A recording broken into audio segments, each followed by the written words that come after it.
I mean, I moved when I was 19, and then I don't really have anything to compare it to. I feel like if I had moved later in life, it would have been harder to adapt.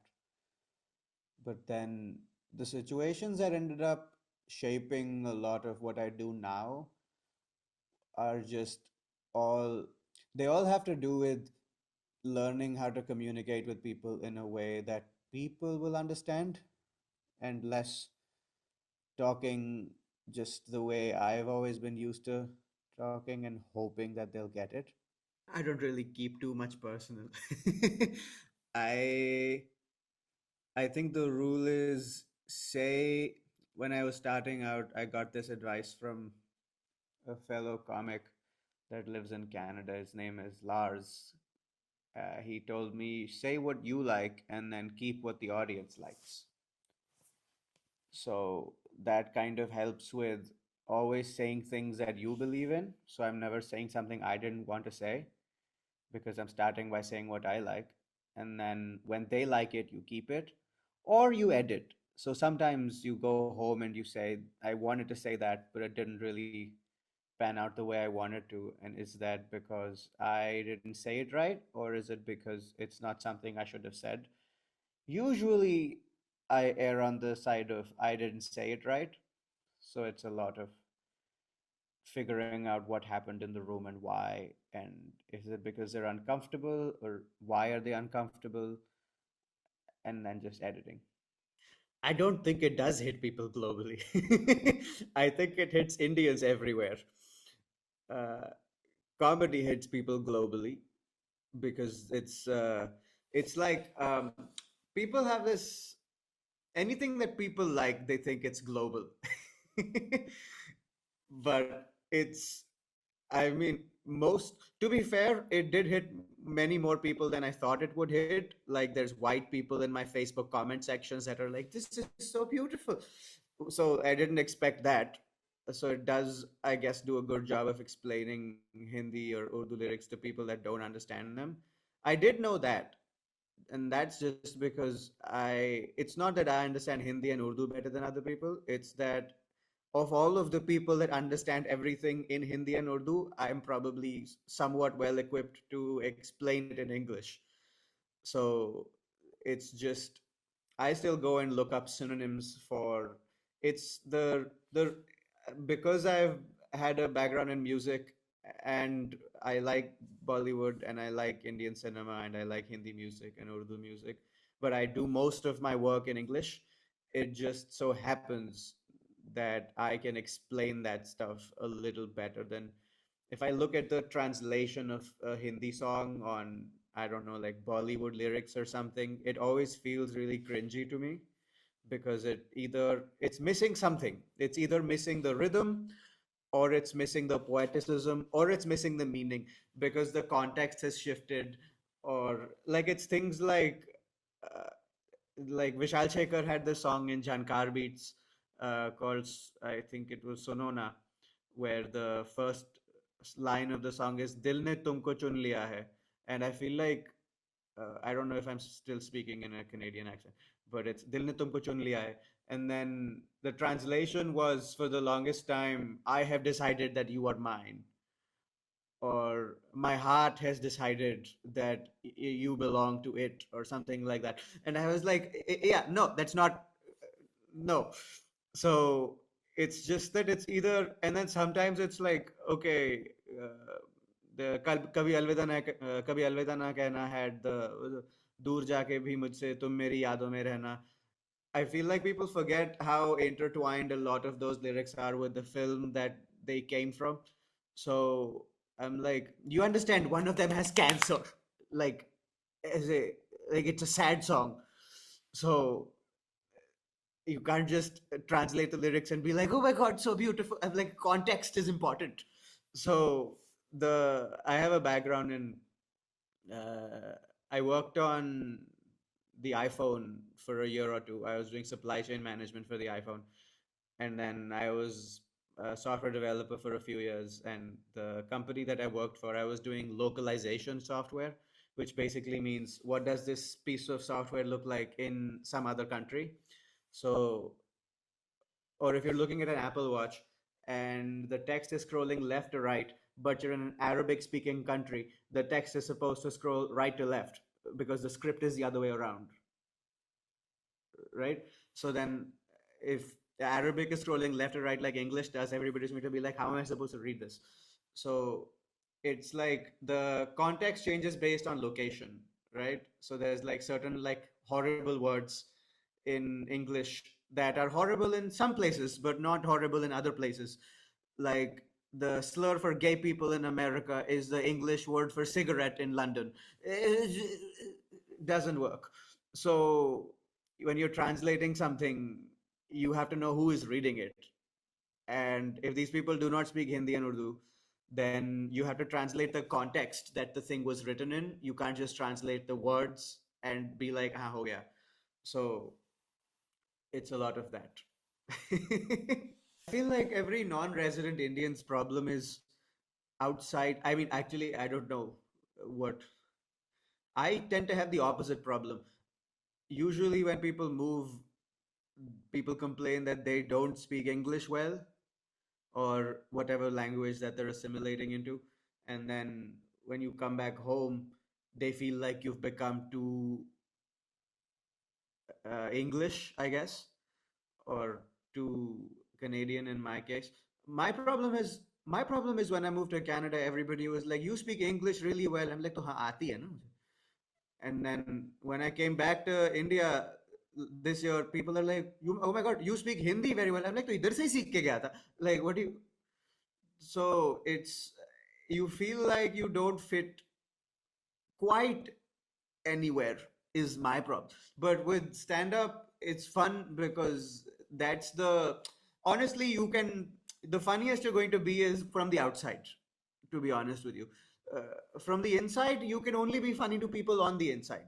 So like people that understand it, you'll be funny to them. From the outside, you can be funny to everyone because you're explaining it in a way that the outside understands. So if I'm making a joke about Indian democracy, but I'm doing it in Hindi, then I can only do it to other people that speak Hindi. But if I'm supposed to explain what's going on to people that don't speak Hindi, I'm going to have to do it like this. I try not to think about it. I, how to say this? Everything I have gained so far in my career has been because I was irresponsible and I did not want to be careful, so I wasn't. And in the process of trying not to be careful, people liked something I was trying to say. So to get to here and then to be like, now I'm going to choose to be responsible, I don't think that's happening. I think they'll, I think people listen until they want to listen and then they stop. And if they decide, I mean, if they decide something I said isn't something they want to listen to, then they don't have to, and they'll probably complain a lot. But they set the precedent that me being irresponsible is a good idea. So I, yeah, they can choose to not listen anymore. And when they stop listening, I probably will decide I don't have anything valuable left to say anymore. But I have never been very careful. I mean, I don't. So the solution is to not have a big audience. I don't have a big audience. I have the minimum amount of recognition required for my career to be feasible. And right now, all the people that follow me kind of know what I'm about.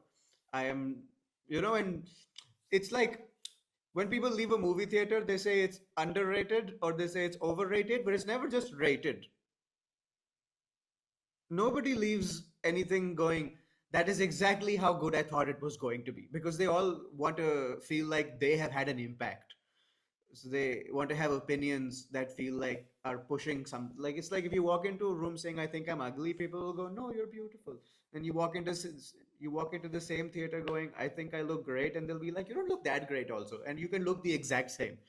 So it's just something that's people people will decide something is inspired today and look back at the same thing 10 years later and be like, so I don't know. Try not to think about it. That just came from The title honestly came from one of the jokes where I think the joke was people say no means no, and that's true, but lots of words that are not no also mean no.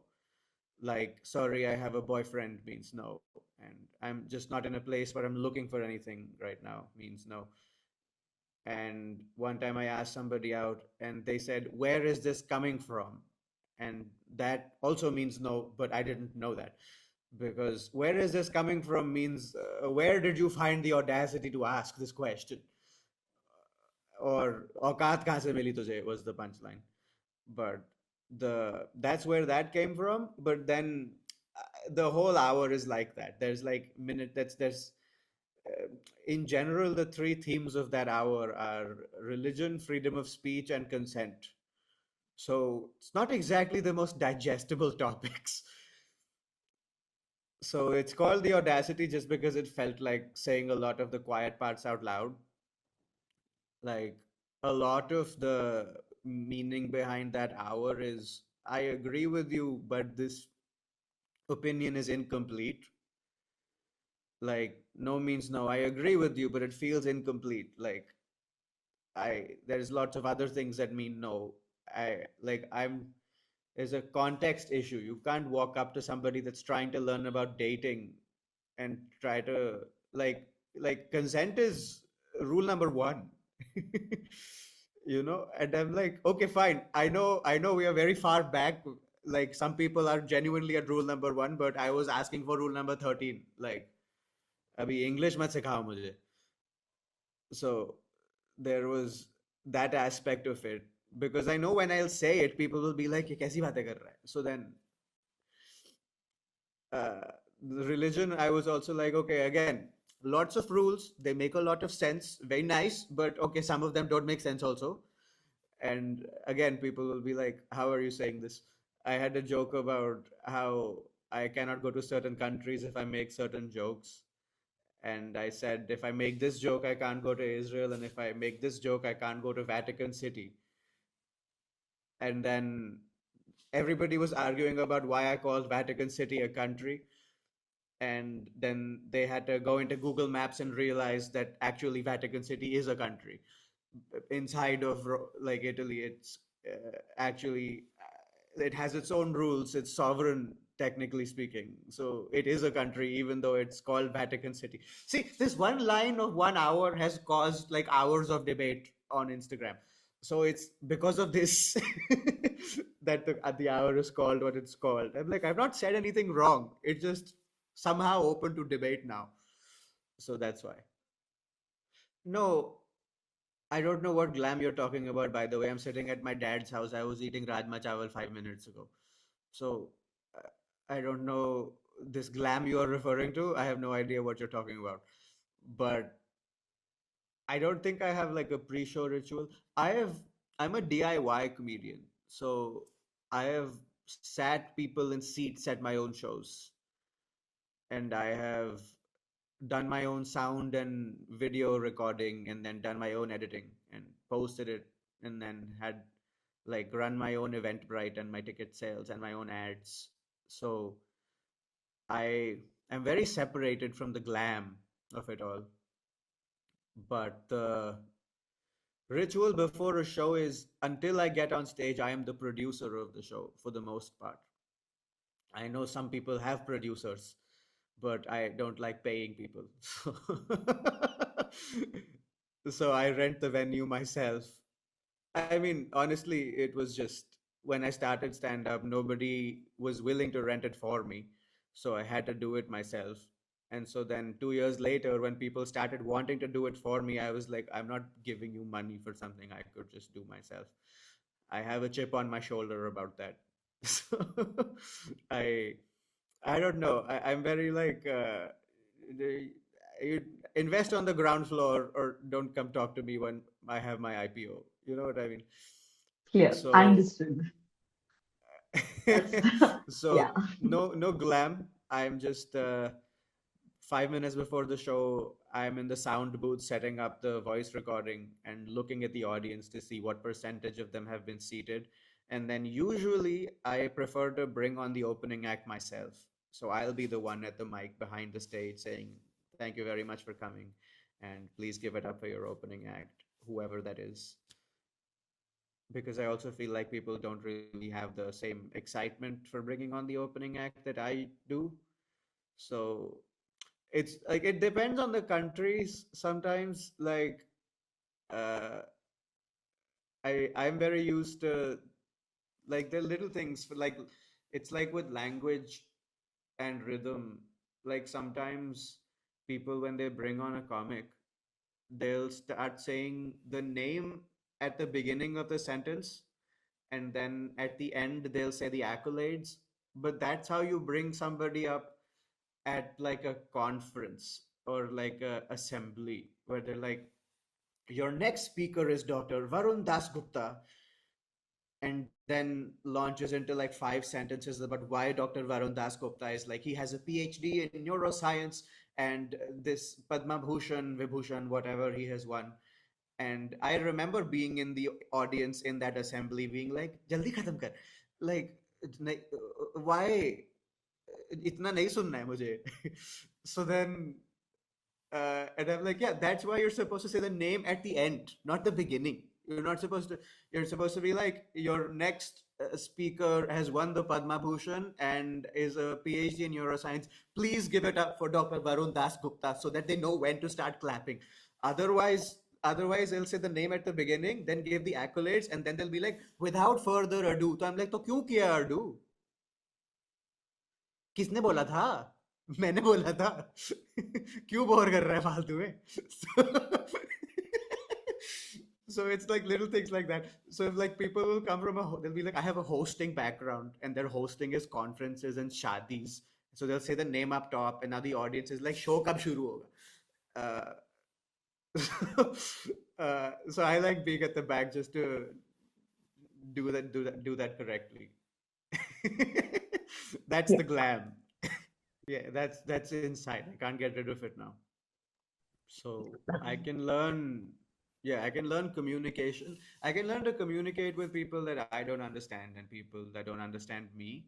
But I'm not going to, and I don't think I can, don't have that much of a choice in abandoning the way I have learned to process things.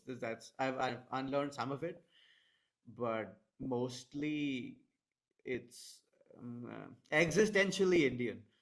So so culturally speaking, I can adapt to different cultures, but my existence I cannot change now.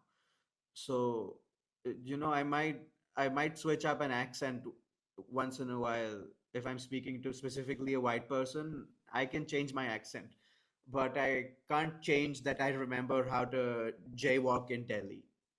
I think I just hope that they walk away thinking. That's the. I hope I bring up one thing that they hadn't thought about the way I was thinking about it. And then they can be like, I maybe don't agree with it, but I acknowledge that a way of thinking about it that is not my way of thinking about it exists in the world. That's the thing. I'm not trying to convince you. I'm just trying to tell you I am like this. So it's like you don't need to be on my side. I don't need you to. I mean, I like the when people like me, but at this point sometimes I'm like, okay, but enough people like me, you don't have to. So sometimes I just like, this is what I wanted to say, and I want you to leave the show thinking about it. You don't have to agree with me. You can reject everything I've said. You just can't pretend that I like, how do I say this? Uh, I think Jon Stewart had this thing where he was talking about food, where he was like, the if you go to your friendly neighborhood Italian restaurant, they might put like a little bit of sugar in the marinara sauce, and they might put like a little extra oil in the frying pan. to make the food taste like a little bit better than it tastes right now. But that's not the same thing as a scientist with a PhD in food sitting in a lab working for Nestle, deciding, hey, like this enzyme from this dead animal tastes a lot like magic masala at like 100th of the cost. Like your Italian restaurant might cheat a little bit at the food to make it taste good, but we all acknowledge that and we know that before we walk in. But we don't acknowledge all the ultra processing going on in a bag of chips, right? Like it's ultra processed. We just eat it and it makes you forget that it's bad for you. And so his point was what ultra processed food is to your friendly neighborhood Italian restaurant. That's the same difference between Instagram reels and speech. Like, I might take what I think is the truth and make it a little bit funny and process it a little bit. So when you come to a show, you enjoy it, even if you don't agree with it. And then you leave thinking about why you don't agree with it. But that's not the same thing as an Instagram reel where everything is edited to make you skip the part of your brain where critical thinking happens. So the point is like it's you'll come to a show and it'll be entertaining and you'll laugh, but the idea is for you to go home and think about whether or not you agreed with some of the things that were said. But you don't have to agree. You just have to acknowledge. You just have to think about it. That's I'm going to try to force you to think about it. That's it.